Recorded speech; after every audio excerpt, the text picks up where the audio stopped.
Now, for a lot of people, the big fear is that if Russia starts really getting desperate, then they use nukes. Sure, and it would have to be very desperate. I've not been as concerned about the nuclear question as some folks, because there's really only 4 scenarios.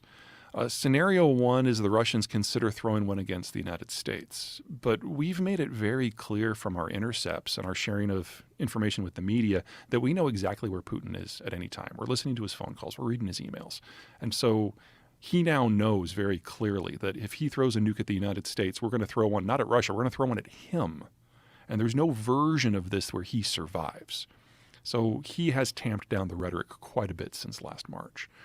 Option number 2, nuking Ukraine, that doesn't make sense. They want to occupy Ukraine. You don't want to have your troops in a place that's a radioactive wasteland.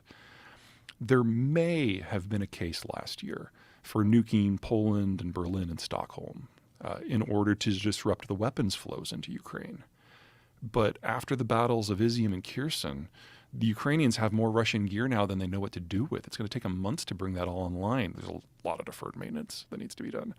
And so disrupting the weapons flows no longer is a critical issue because the weapons are already there.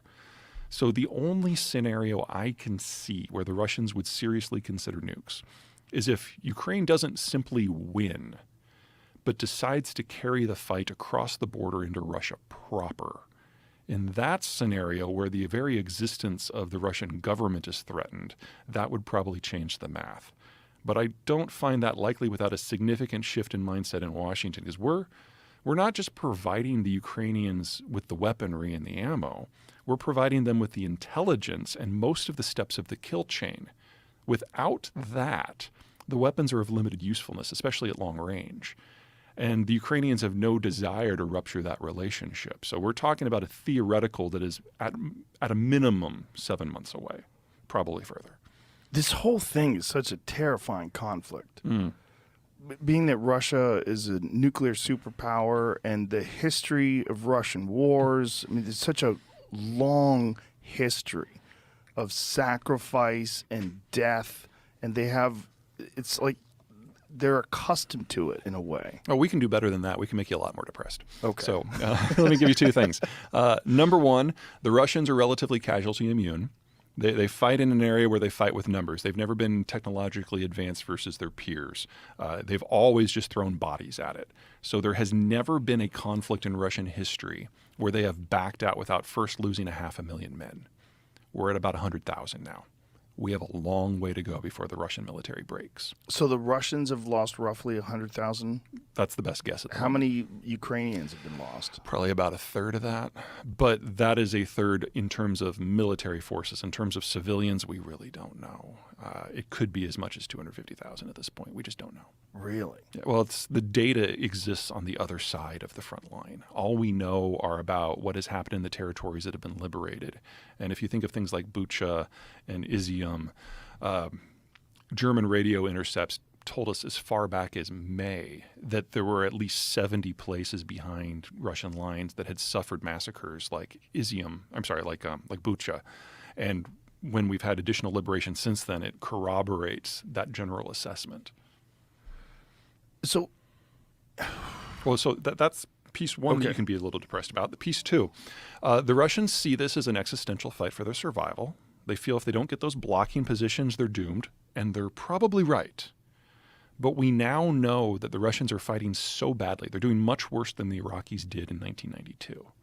Really? Oh, yeah. If we had a direct fight now between NATO and Russia, it would be 1,001 casualties.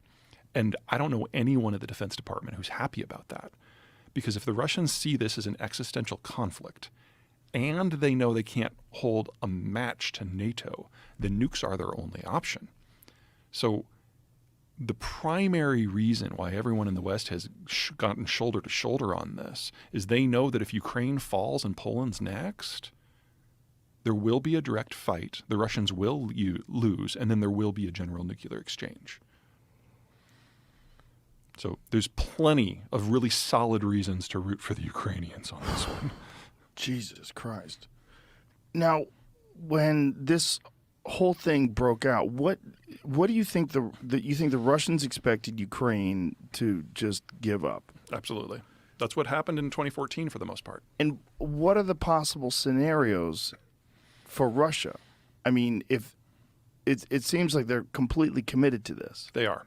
And if they don't win it, The Russian position is that our demographic structure is in such diseased and aged and terminal decline that the Russian state will be turning the lights off sometimes between 2050 and 2070 anyway. Yeah. They've had a series of big melon scoops out of their birth rate throughout the history. World War I, World War II, the collectivizations under Stalin, Brezhnev's mismanagement, Khrushchev's mismanagement, the post-Cold War collapse. And a lot of these stack on top of each other. And the biggest one stacked on top of the post-Cold War collapse. So there are more Russians in their 50s than their 40s and their 30s and their 20s and teens. And then they lie about the data of the teenagers on down. Which means that there aren't enough Russians that have been born in the last 30 years to carry the ethnicity forward much farther. And so they're thinking if they can forward position their military and plug those gaps now with their last generation of young people, then they can kind of die on their own terms 50 years from now. Have they really thought about this in that term? Yeah, this one way or another, this is the end of Russia. The question is whether it dies in the long term on their terms or in the shorter term when they're completely unmoored. Because if they fail to secure those borders, then they've got a 2,000-mile open border with countries they consider to be hostile, and they have no way of moving troops around in a way that would allow them to defend it. They'd just be waiting for somebody to come over and knock them over. And you believe that they're aware of this, that they can't survive past 2050, 2070, right. Whatever it is? I think that's what's been driving them, because 2022 was the last year where they had a sufficient number of people in their 20s to even attempt this. So from my point of view, not only did the war always have to happen, it always had to happen by now. Jesus. Now, is this just because of the nature of a dictatorship that's run by someone like Putin, that it's just completely mismanaged because he's just dominated the power structure and made sure that everybody falls in line with his ideology and his reign? Like, what caused all this to be so poorly managed? Well, Russia has always been poorly managed and authoritarian, but under Putin, it's taken a much darker turn because of the nature of the end of the Cold War. If you remember back to 1982, there was a coup in the Soviet Union. And Chernomyrdin and Andropov and Gorbachev were FSB, well, then KGB agents who basically overthrew the old system of Brezhnev and took over and because they were the only ones who really had a full understanding of what was going on.